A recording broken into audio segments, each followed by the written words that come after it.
podcast. Tonight, alongside Aaron, aka ProfSpur, and Joe, we're going to be diving into what the reality is of our situation, trying to rise above the noise, stay away from the arguments and feelings of previous seasons and how that's impacting our perspective on this season, and try and look at it subjectively.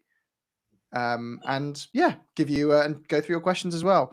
Joe will be with us shortly. He's having some internet issues. But how are you, Aaron? You well? Yeah, all things considered, after yesterday, I'm pretty well. How are you today?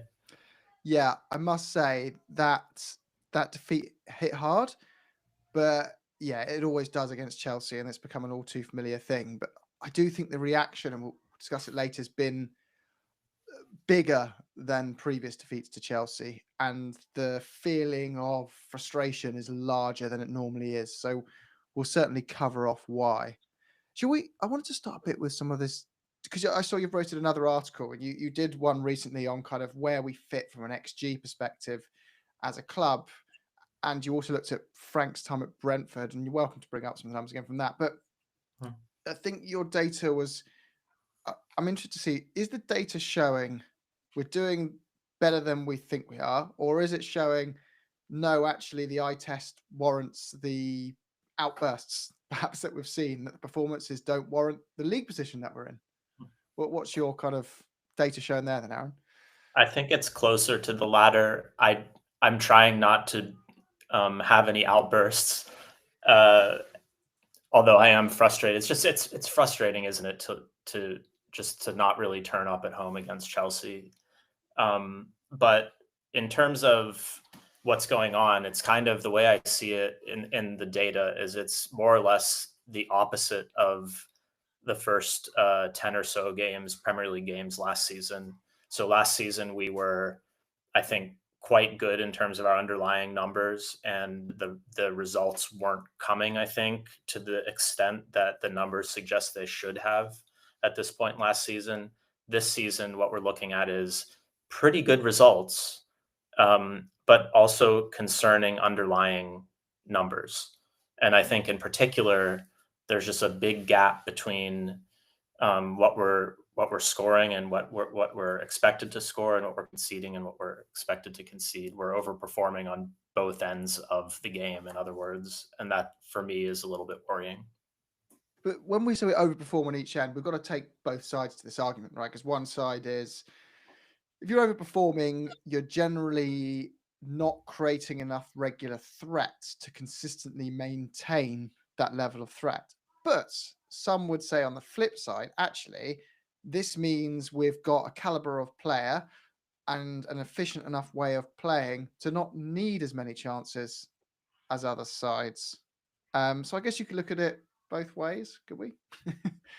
There is something to that. I mean, this is something I said last season that I was wrong about for most of the season, that I thought we weren't being clinical enough. But we were actually very clinical last season, and I think we've continued in that direction this season. Um, we've taken our big chances at a rate that's a little bit better than the league norm. We haven't created a ton of big chances, and we don't generate a ton of XG, but we are doing well with what we have.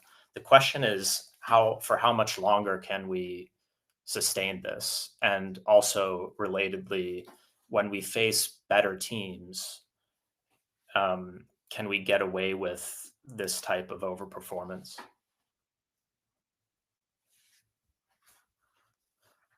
Sorry, there on mute. But as Greg says, Gregorino, sorry, says data in the real world rarely align. Yes, because sport is played by people, and that's the whole beauty of football, isn't it, Greg? It's the randomness, it's the unpredictability, it's the fact you've got a institution worth billions that no amount of great data scientists have found a way of perfecting how you analyze a game. So we take pockets of different bits of stats and go, that one's kind of better than the last one. And XG, yeah, it's better than shots on target. But Leicester winning the title shows a lot of things. Us making our Champions League final journey under Pochettino and all the emotion behind that willed us on to do the unthinkable things. You can't predict this stuff. And how often has the term Spursy actually meant we did all the right stuff data-wise, but something broke the norm and stopped us achieving something? And even in the Europa League run, I think in the final, if you followed the data, we probably shouldn't have won that game, but it was something else than that helped us win it. So do acknowledge that, everyone, that data isn't the be all and end all, but I think it gives you, it's a way of giving us an indication of, are we doing right stuff in certain areas of the pitch? And I think the eye test is giving us a view that we're giving away more chances and winning games with a slightly more fortune than we typically get. And the data's backing it up. So when you have those two things, I think that's what we're kind of getting at here. It implies that won't continue forever. But I would say, and there's something that hopefully will improve, is we have got a lot of players coming back from injury soon. And creativity is a major issue, but Solanke and Kulusevski, two names, do you feel them coming back into the fold will help us address some of these, underlying numbers that aren't stacking up too well? I think so. I don't think I think that there are bigger issues in the structure of how we play in possession, in particular, that can't be solved by just chucking in a few of our better players. But certainly, the caliber of players that we don't have at our disposal right now, and that will be back, Solanke, Kulusevski, etc., will have a positive impact. I mean, that's their quality and also their work rate. So I expect that they will have a positive impact. And this is the thing. I'm curious what other people think. I think right now the eye test, as it were, and the underlying data are pretty aligned in that we're seeing Vicario pulling out really impressive saves. We're seeing opponents get in behind us for opportunities, and we're seeing also not a lot of chance creation from open play in particular. But I don't think that's a permanent state of things. I think, like you said, as we work in more players, as Frank and the players get used to each other, and they get used to rotations as well, I'm still cautiously optimistic about what we can do. Joe, how about you? You're back with us now. We were just going over. So Aaron's done a lot of analysis on the data behind the era under Frank, and essentially what it's showing is, hey, when you look at the stats like XG and threat, we are in a higher position in the table than that data would suggest we should be. But we've also acknowledged that there's a lot of downsides to data not being perfect, and there is a real world here in which you can outperform. Son Heung-min's an example of a player who constantly outperformed data. And that doesn't mean he fluked his career. It means he's just a brilliant footballer, and we got the most out of him. So hats off to the club, and hats off to Son Heung-min for aligning so well together. But how do you feel about where we are? That the reaction after the Chelsea game has been huge. I haven't seen it explode so quickly since Nuno. I think it's the constant comparison. And the only reason that's comparison is because I don't think we've seen it before where a manager has so quickly had the fans pile on them. And there's a lot who are defending Frank, but a lot have really gone for him. But where's your head at from all this at the moment? Are you in a place of chill out, everyone, or are you in a place of, yeah, I get it? Well, I mean, I don't really care if everyone goes crazy because I've deleted social media, so I get to miss out on people going insane on there. I'm not the biggest stats. Oh, well, stats is the wrong way to put it. I'm always dubious on how some of the stats are correlated, and how sort of worthy they are, because the stats are only as good as how they're being correlated, or collected. Sorry.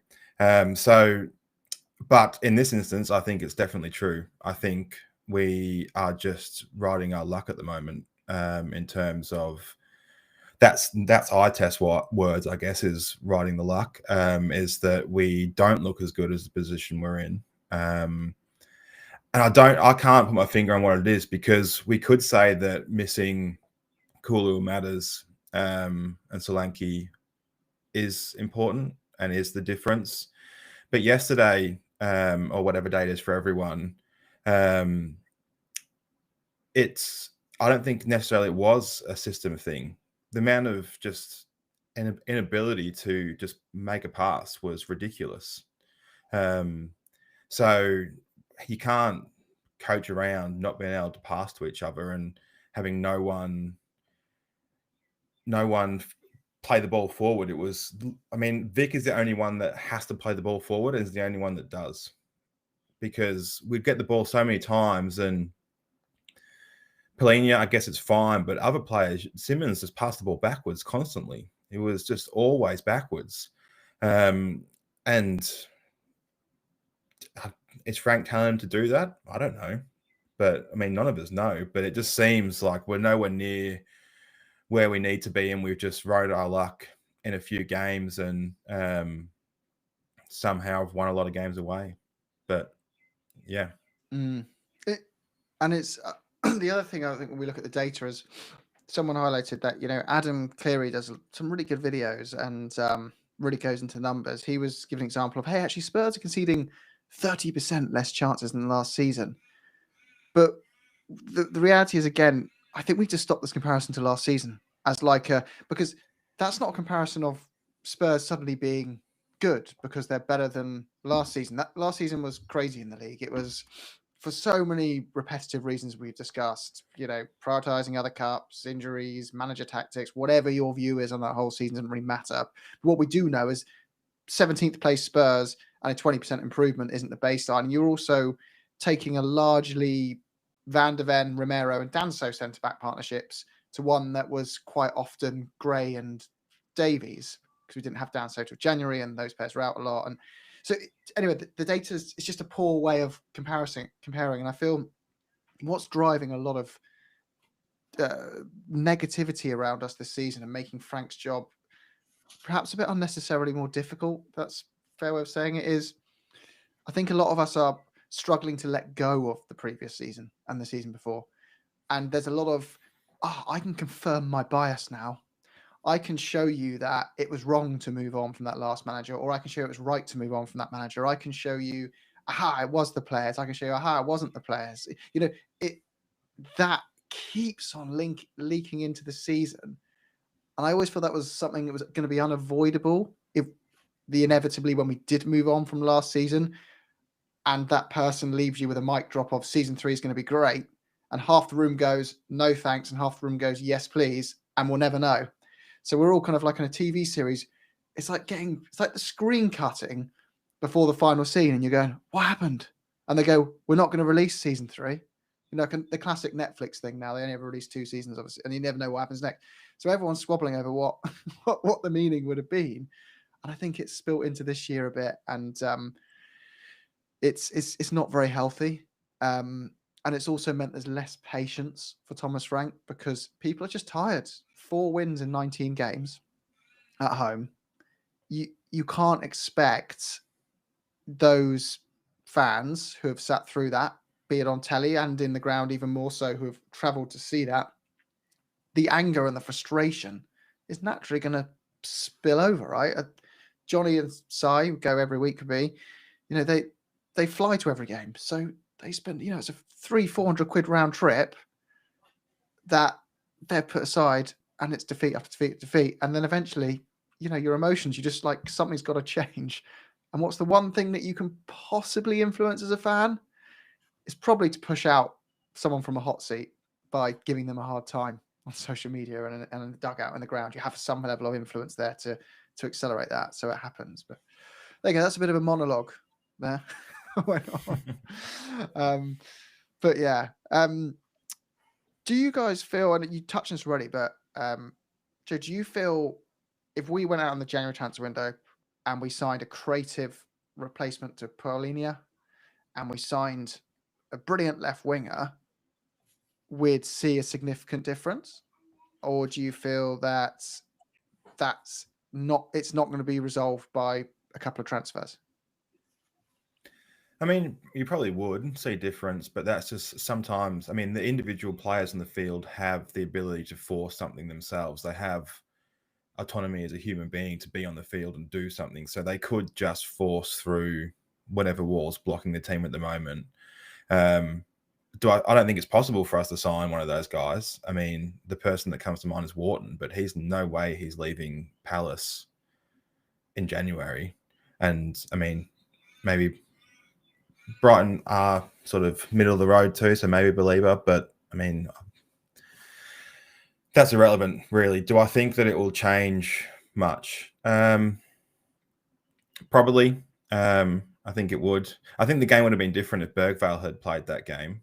I do think Simmons was his poorest game that he's played.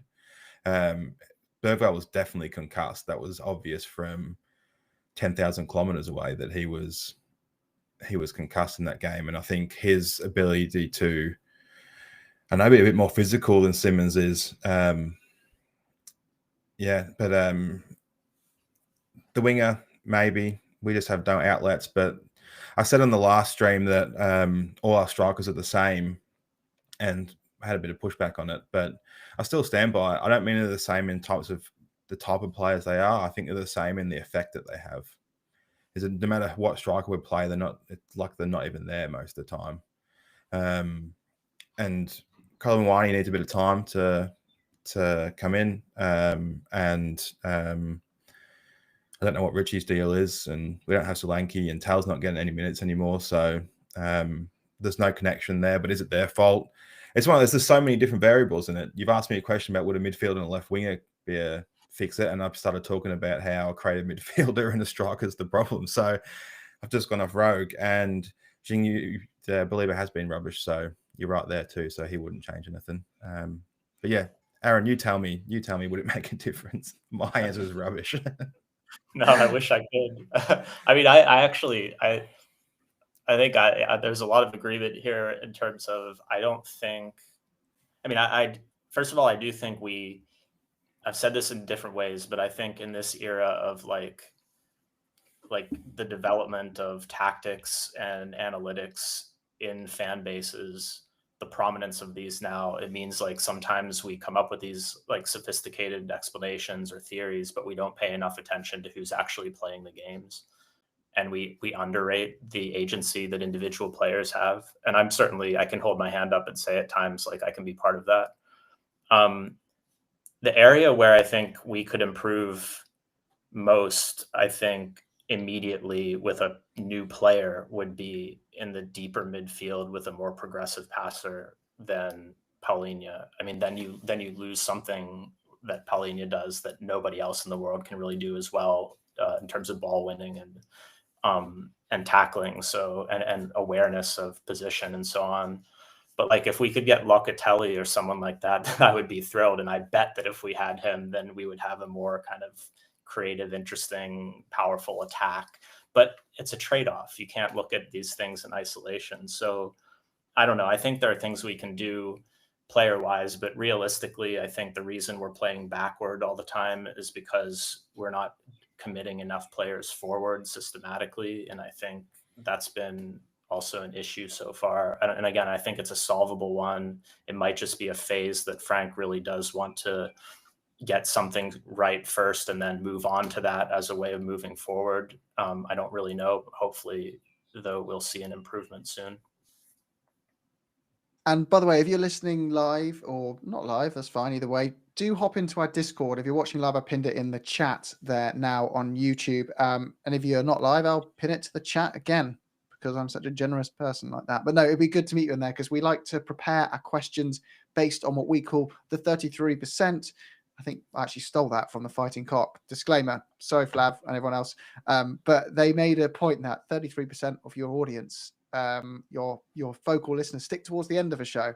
And it was bang on the same for us. So I thought, well, you are our 33%. I was hoping to call you the 34% instead, but that's what you are. So we built the show around you completely because you're the ones who stay. So join the Discord so we can chat with you in there.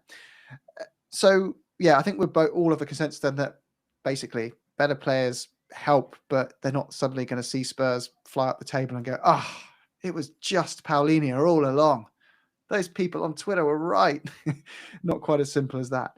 But there is some acknowledgement here that, the squad's improving all the time. The recruitment's getting better at Spurs, but there's still gaps in the squad that are there. And whoever is our manager, they would benefit largely from a natural left winger and another option in midfield, because we've got lots of brilliant midfielders who kind of overlap quite drastically in what they're trying to do, which makes things tough. I don't know how we're going to manage that with so many of them at the moment. But there we go. So, yeah, we've got some huge games coming up at the moment as well.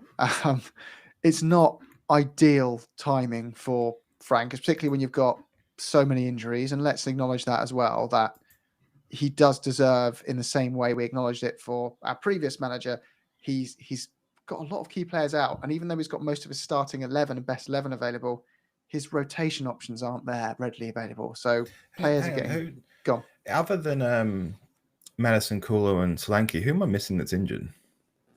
Oh, good question. So you're also missing. I'm getting up here. I have a list, Joe. You have Ben Davies. You have Dragusin. You have Basuma, if you can count that. You have Archie Gray. You have Takai. Archie Gray. And that's the one. You kind of have to put Bergvall in there, I think, as well. And he then, might miss the next game. And as well, to be fair to camera's going to be right there. To be fair to Frank as well, he until today had no Udogie or who else was it that was out? Udogie and Romero out as well. Yeah, so he has had a bit to contend with, to be fair. That shouldn't go completely over. I'm not saying it's as severe as we had last time, but it is there, and it is something that we should be aware of. I was just sort of thinking of how many of the actual high-end players were missing, because I mean, Dragusin and Davis, I know it's for rotation-wise and stuff like that, but we saw last season of what happens when they're playing constantly. I mean, if you could put Dragusin in for the Newcastle game, that might have helped. Just in terms of rotation-wise, not to win the game, but just a bit more rest for players. But the other three, and probably Archie Gray, who I probably think needs more minutes when he's fit, but he's out for a while, isn't he, Archie Gray? Yeah, 8 weeks. Yeah. Bad one, yeah. But Pedro Porro's never out. I wanted to just quickly introduce a game. I want people to put in the chat that how many games in a row will Pedro Porro end up playing? Yeah, that's a good question. He's we take him for granted, because if you lost him, that's an area we really don't have much depth.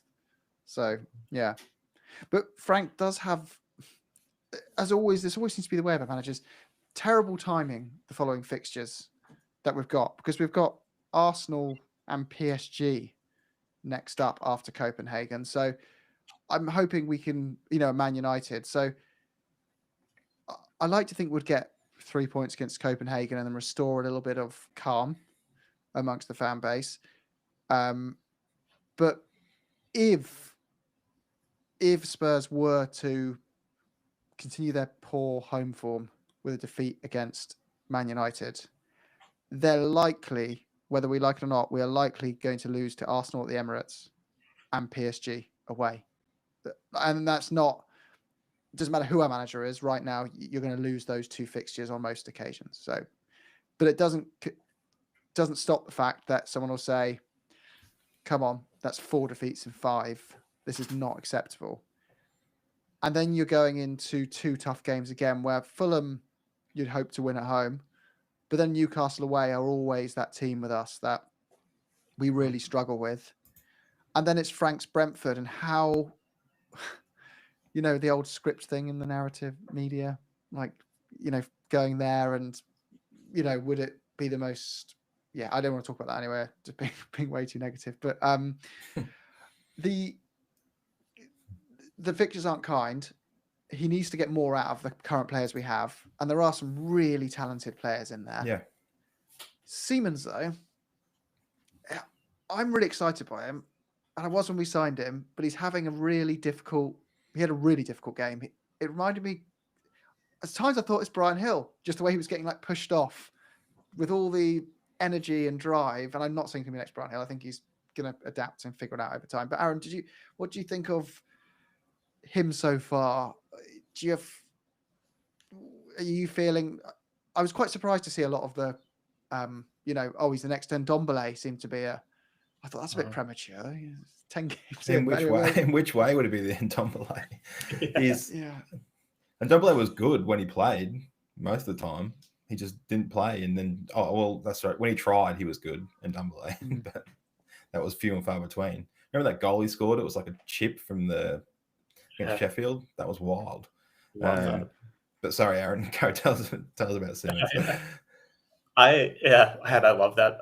I'm such an Ndombele fan. Just as an aside, I love that goal so much. I mean, I'm also giving away my bias here because, like, I just love, like the type of midfielder that Xabi is. So I have a lot of time for him. I mean, clearly he came in with a lot of expectation. We can all say, yeah, it takes time and players need time to adjust to the physicality and the pace of the Premier League. But it's never really satisfying, is it, just to say that, to excuse, some misplaced passes or dawdling on the ball for a little too long or getting pushed off the ball or whatever. I mean, he's clearly not had a great start to life at Spurs, but I still think, I'll tell you what I really enjoyed about him yesterday and what I agree was not his finest game. In the second half in particular, he was one of the only people who was trying to actually drive forward with the ball, take people on, carry, push. And in the end, he kind of settled into the game, I thought, and he was more secure with the ball in the second half than he was in the first. So I have more time for him. I think he's going to be good. Patience is the order of the day, I think, when it comes to him right now. But it's not been great. You have to admit that much. Yeah. But the thing is, I liked was, like you said, it was the aptitude to. The worst thing a player like him can do is to get shy on the ball and start to regress into someone who doesn't try and leverage their strengths. But certainly looks like it's been a big lesson. Joe, what about you? I hadn't thought about that part that he kept on trying, because he did. He is, so that is credit in his bank, and I do think he needs time, and I'm not going to write him off this stage. He's a very young guy. He's been around for so long that he seems like he's more experienced than he is, but not experienced, but he's just more developed in his physique and stuff like that than he is, because he's still early 20s. And he's come to a new league, new country. But I mean, he has had the experience of going to different countries before, but the physicality, especially putting him out on the left, and the pace and strength of some of these wing backs now is insane. And he's a few times trying to push the ball past them and run, and he just has no hope to be able to do that. That's not his game. So maybe when you mentioned before, bringing in a true left winger, or playing Odegaard more, and having him in the middle would help him a bit more. But he's meant to have all this talent, but I haven't seen it yet. The ball's still bouncing off him a lot, even when he's not touched or passes are going astray. I mean, he had that soft back pass to Van de Ven that basically set up their goal, but he also did that passing to Danso against Everton when he nearly set up a shot as well. And those things, doesn't matter what league you're in, the ball's still round. Like that, it's just maybe he's not used to how fast they are, the guys in the league, or how intense it is, that he can't let off on having the perfect pass every time. He needs to hit it every time, and maybe that's time as well. So I don't want to write him off, but it has, in my opinion, it's been nearly a terrible start for him. And I guess you look at other players coming in from the same league. See if I can pronounce his name. Voltemata to Newcastle, who's the same age nearly, but he's just a big guy. So like physically, it might be easier for him to adapt to it. But he's had a great start. So I guess really the only difference between those two is the size of them. So I guess that is the thing, isn't it? Is that the Premier League is a very intense physical league, and you look at some of these players, their athletic ability to them is just, they can play other sports so that athletic and strong now. They can play rugby and American football probably and do fairly well physically. But but they spend too much time. Imagine a football player playing rugby and just rolling around on the floor after he gets tackled. Anyway. I'll have to watch it again on the telly because I saw it live. I'm intrigued to see a lot of the ball bouncing off him. You mentioned that. In the ground, he did a lot of little kind of like cheeky flicks and things, which did actually kind of come off, even though the ball didn't land cleanly on his teammate. They're kind of like, oh, that was deliberate. And it kind of like bobbles onto their chest. And you're like, okay, I can see what he's trying to do there. And in a side where no one's playing progressive football, I'm like, at least someone is getting the ball who's not called Kudus, and he's trying to run with it, and he's trying to run forward with it. And every time he gets the ball, he's like, how can I get that flick forward? And I feel like that's what he brought. But whoever plays a 10 role or a centre forward role right now in our setup, you're going to have to be quite special to come out of it with a good performance, because you are, our whole team seems to congest into the middle of the pitch, and they're either stumbling over each other trying to get it through their own made congested midfield, or because we don't play wing backs either. Spence did go forward quite a lot in that game because we didn't really have a natural left wing, but or we revert back to wing backs and you're kind of reliant on their delivery. There's just not much. There's not much going on to support them at the moment, and I do feel that anyone who goes into that role isn't set up with a platform for a great game. So maybe, and it reminds me a bit of like the Wirtz kind of thing, where he's come into the league, small technical player, and it's going to take a long time for him to get familiar with it. But do you guys, my fear is, have we signed these players thinking we need a 10 of that mould, as Liverpool have a Wirtz, and the way in which the league has shifted towards set pieces and becoming even more physical is just super unfortunate timing for these players, and therefore teams are going to be going, actually, that's not a profile of player I need as much as I did before. Yeah, it's like I was watching earlier today Ryan Cherokee play similar type of player, I guess, for City, and he's fine in that system because that's how they play. Wirtz at Liverpool, I think with what I'm seeing of him is he's trying to do too many one touch. Like he's trying to do what they were doing at Leverkusen, and that's not how Liverpool play. But he's out of sync there. And so maybe it's just a matter for us of Xavi getting a little bit more in sync with whatever our passing patterns develop into, in the next, chunk of the season. Because I think part of it is pace and physicality for sure, but I also think part of it is just like the systems that these players are used to playing in. And it is true that now fewer and fewer teams outside of Pep Guardiola's Manchester City are playing this type of football. So that's an interesting question and an interesting thing to watch out for going forward. What I'll do though, guys, is I'll pull this back a second, look at, try to go back to the big picture, positive a little bit. That I know it's missing to get up, but we are actually in a pretty healthy position in the table. And people say, yeah, but we shouldn't be there. But aside from pretty much the unmentionable neighbours, everyone's having games like us. Newcastle just lost 3-1 to West Ham.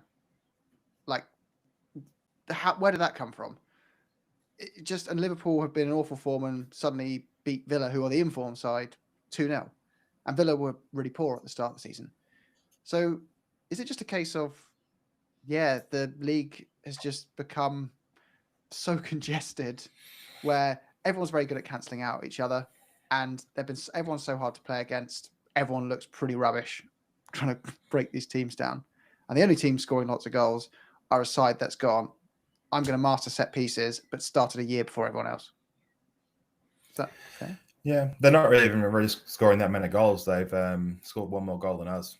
And we've got the most goals in open play before the Chelsea game in the league. Can you believe that? I don't know what it is. Is it everyone's rubbish or everyone's really good? I don't know what is the answer. But the league is extremely competitive. Let's put it that way. Mentioned it before, the physicality of everyone does nullify the sort of flair players a little bit, and so everyone's gone physical. But Arsenal, City, and Liverpool are still the top three again. Bournemouth are really the only outlier in it now after 10 games. It's in terms of classic teams up the top. Liverpool lost 4 in a row and are still third. So it's an even spread of results in there. Unfortunately, there's one team that is consistent. It's a bummer, but maybe we can get over it in November and we can just be like, damn it. But you know what? So you won't worry. Yeah, go on. You know what? Do you remember before Liverpool had won the league and everyone was like, not them, not them, not them. And now it's like, please Liverpool, please Liverpool, please Liverpool. I feel like we're all so obsessed with them, needing them not to win something, that we let it ruin our own. We can't just enjoy ourselves because they're above us.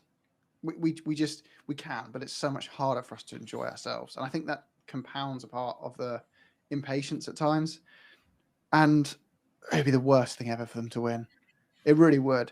But I would say once it's happened, it's a bit like my worst fear. I've seen it. It's done now. I don't give a shit anymore.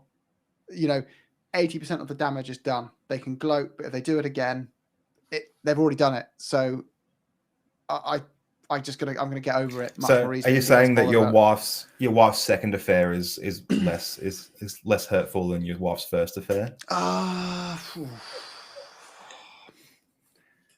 No, actually. I'll try to think of a better example. It's like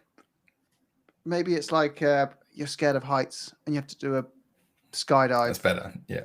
First one is going to be horrendous, but the second one, even if you still hate heights, you'll be like, well, I've already done this. It's still shit, but I've done it before. But maybe that's a bad example. Maybe there's better ones in life where you've gone through something at work or in your personal life and it was one of your biggest fears and now you feel stronger for it, even though it still sucks. Maybe it's that. Getting in your first fight, maybe. That's a good one. Yeah. Once you've kind of been in there, you're kind of like, okay, I can handle myself a little better this time. Not that I've ever really been in many fights, but I'm going down the most worst examples ever. Someone say me with a better one. That's how you ramble, Jim. Yeah. Give them a why I order. Where are you going? I do agree with this comment though. We can't enjoy this because we're really boring. That is definitely true. Yeah. I mean, worded well, honestly. Yeah. But yeah, it is that you kind of the Tottenham thing, isn't it?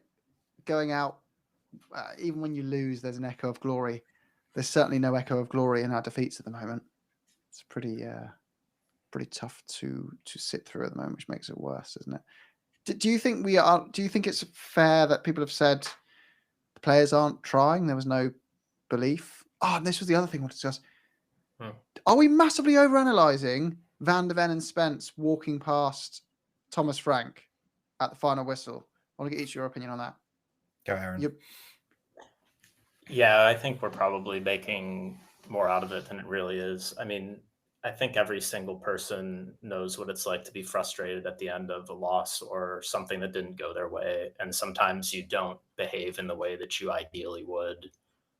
And that includes in professional situations for all of us. Sometimes we're not our best. So I don't think we should. I actually thought Frank kind of handled it well by downplaying it in the press conference. And I don't think we should read too much into it. That's my view. Joe, you similar? Yeah, I think it's completely overblown. I think if you're frustrated by something and you get tunnel vision on what you're frustrated about, it doesn't matter really what's going on around you. Stopping to have a little conversation with, I know it's your boss, but I bet everyone's done that in the workplace and they haven't been ready to quit, I guess, the next day. I guess some people have been ready to quit, but I just don't think that it seemed that bad. I think it was just one of those things. And yeah, I've noticed before that I even saw it with Poch. Remember when he was coming and going, yeah, we just reached Champions League final, like banging on the board, and everyone's just ignoring him. It's like walking around him, just like having their own little celebrations. I think they're like adults. They're not like, oh my gosh, manager, hug me, love me, tell me I did okay. They're adults who probably see themselves staying at a club for average 3 years each time, and they're annoyed in the moment for various reasons because they might have made a mistake that game or whatever it is. And the last thing they want to talk, the last person they want to talk about it with is another man being like, cheer up, you did fine. They're like, yeah, I've heard this 1,000 times before. I'm just going to go in and talk to my teammates about it because I'm really fuming and I want to get home. I don't think there's much more into it than that. There's definitely something that I am a bit fearful of happening amongst our own, like megaphones in our supporter bases. I just feel once certain big figures in our fan base get the megaphones out and start going, this guy's clueless, I don't believe in him, it's going to spread hard. And Frank can do all the right stuff, and it's going to be 10 times harder for him to move forward. And I feel like that game, I saw it a bit. I just switched straight off social media. I was like, I'm not going down this rabbit hole and arguing with people on the internet. But it started then. And I think and once people make those statements, they rarely go back because they've put their mast in the ground now. And they're like, aha, I no longer believe.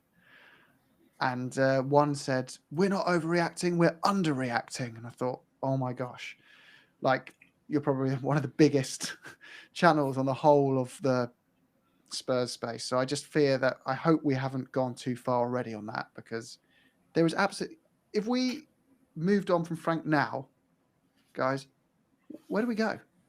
Interim manager at the end of the season? How is that better than just giving Frank a proper season to try and figure this out? So what would you guys see happening? Bringing back Mason?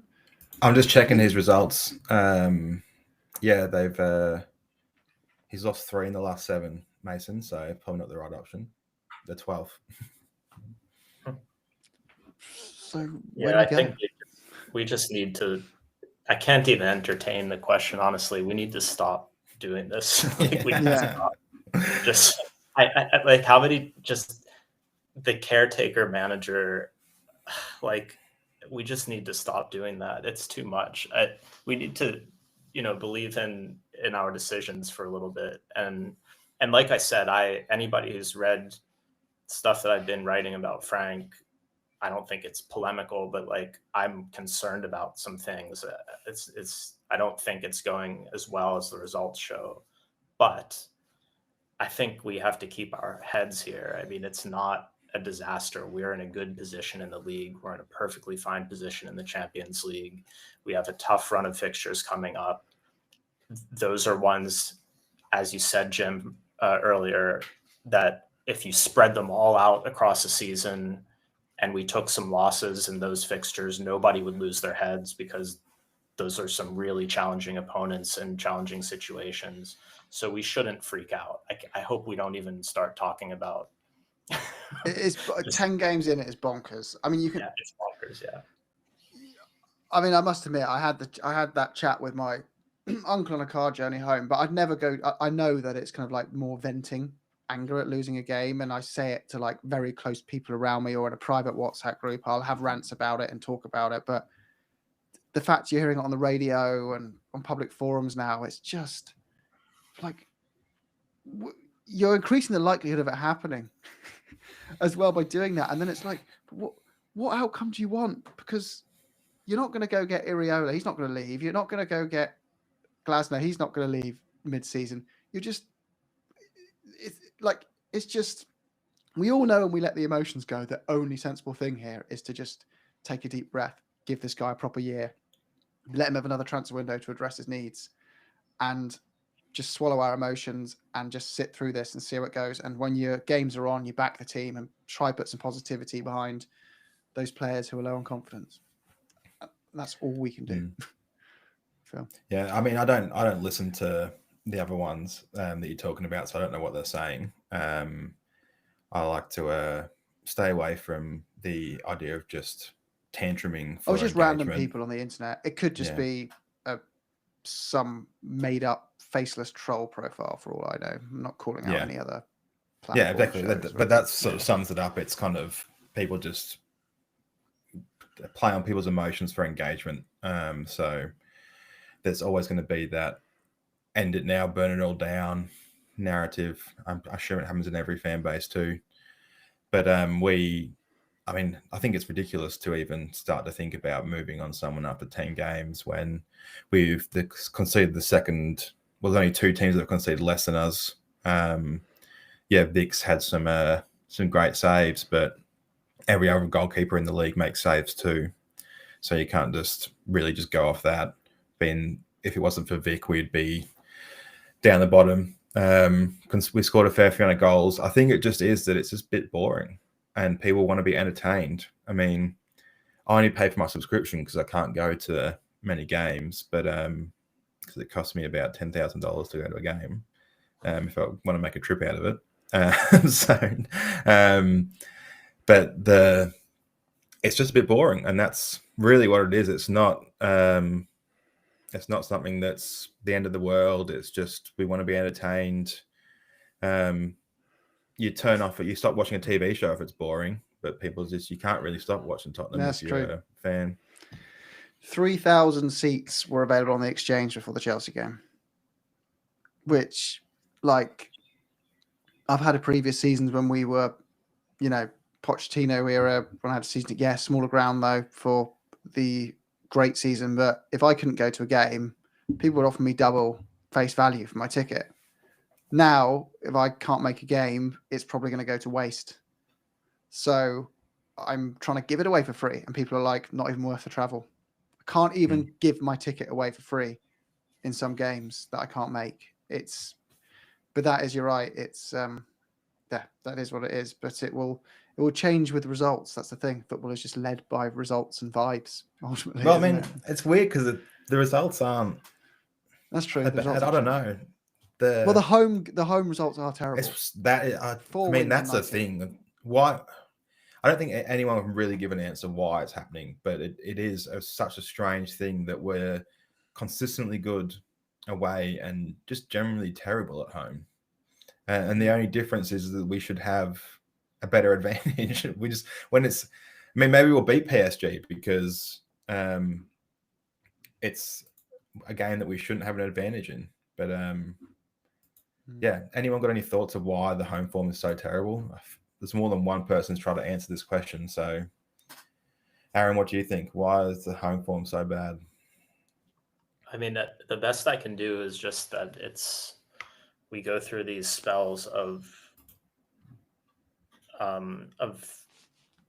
stretches of games that if you spread them apart, they would all kind of even out. So we're experiencing variance, but it's just sometimes things cluster and it feels like there's something to it. And I'm only saying that half-ass answer because I haven't actually looked much into what we're doing and our metrics home versus away in a little while. But I haven't noticed anything watching these games home versus away that suggests anything systematically different. So maybe something to look into. That was a good zoomed out view of moving statistics across the whole year. That was you can tell that you're into that kind of thing just by the way that your mind works on that. There's something wrong with me, I admit. Well, actually, you sort of mentioned it before. We've got the cluster of hard games coming at the moment, and if they were spread over the season, we probably, if all the results ended up with a loss in them, it wouldn't be as dramatic. But the problem in sport is that there's momentum, and when you do have these hard games clustered together, it can really send you into or spiral you out of control. So that is a tricky part. You're right. I think if this was spread over the season and we were to, not to put it as a jinx on us, I can't do that. It's not possible. But to say that we will lose a few of these games coming up, I think it is actually important that we get a couple of results in these tricky games, because if we do end up going, Copenhagen is actually really important that we do get a win in this game, because Man United, we've had a bit of a good run of fixtures over the last couple of years against them, but they seemingly are starting to figure it out maybe. And then Arsenal PSG is very tough. And then if we don't get a result at Fulham, which is the Premier League, they're a good team again as well. I think the momentum wise could actually be a very tricky thing going into the second half of the season past Christmas. So, what do you think, Jim? Is that how many of these games do we have to get a result in for it to not end up being a tailspin? Similar answer to when we got into this rut last season, and the league form was just not going to change, and people kept going, it has to change next week. My response is always like, but it's not going to, because you're still missing the same players. We're still not going to prioritize the league. The tactics aren't going to change. It's not going to change. So get over it. Like, it sucks. I'm going to be going to the game and I'm expecting to lose, which is really weird for a home game, but I'm not going to let it ruin my day, because it's going to be what it is, and it's not going to change. And all I can do is try and support the team through it. And I kind of feel like Frank can't fix something in a 3-day break between one game and the other. There's no time to do that. But we are pretty good in these away games, and it would not surprise me at all if we lost to Copenhagen and everyone was doom and gloom, and then we go and pick up a win against PSG and get a point at Arsenal, and everyone's going, oh, we are so back. And then we lose the next home game in the league, and we go, what? What's going on? As if that is just our norm. That is how we're playing. So I kind of expect it to go a bit like that. I don't expect us to beat Copenhagen and Man United and just lose to PSG and Arsenal. I don't expect it to be that simple. I think it'll be like probably reversed, and everyone will be utterly confused by it. But I think we've got, just like we said, until unfortunately we've gone out of another competition, Frank's not going to have the training time between games to make material differences to this team. So until then, the level we're at now is the level you're going to see consistently bumbling along for another month. And Kulusevski coming back isn't going to fix it. Neither is Dragusin coming back or Davies. It's going to help a little bit, but the inconsistency is going to be there. So there's no point hounding him over it, because we haven't given him a chance to fix it. It's kind of my view. So let's give the guy a chance. And otherwise, we're just starting again and blaming the next person. And it's just a waste of energy, waste of time. I can't tell if that's negative or positive. Well, it just is what it is. It just is what it is. Until then, it's like a Formula One race. You don't win the race on the track, really. On the day, you win it with the work you put into building your car and the previous year, and you in the practice laps and your strategy. It's won through that more than the race day. And same with the football season. Once you're into this thing of like game after game after game every 3 days, you've gambled on a tactic that you think is going to counter most oppositions. You've chosen your players. The transfer window's shut. Off you go. And until the next big break, or until you start having one game a week, there's very little you can do to change. You don't have time to change things. So we are what we are. I can't see the formation suddenly flipping either. So I don't think the formation isn't the issue. I mean, yeah, formations they're important, but I think it's more the dynamic between the players that's important, rather than where they're stood at the field when the whistle's blown. But yeah, it's a bit doom and gloom at the moment, but we are fifth. It's weird. Like, you got to think, we're not in the Champions League because we came fourth last year. We are probably a side that's like somewhere between 10th and 5th. Like, and our form kind of is relatively accurate to that. You have stinkers some days and you're really good other days, and you've got some very good players that can kind of get you over the line on other days, but you're miles off it from the top 2. And that's just kind of where we are. So whatever. we got to keep getting the recruitment right and stick this through. I think is the only thing we can do. But yeah. Any other bits, guys, you want to cover off, or we wrap up there for the night? No, I started making notes when I was watching the game, so I can remember stuff, and I gave up pretty early on. So I think we've covered it. Well, we've got another pod tomorrow. That's a pre-recorded one. So if you want to send in questions for Johnny Si, Deej, Stu, and I. Join the Discord. I'll put it in the chat once more. And yeah, would be let us know what your questions are, and we'll spend the pod discussing those. And as always, up the Spurs. Up the Spurs. Up the Spurs.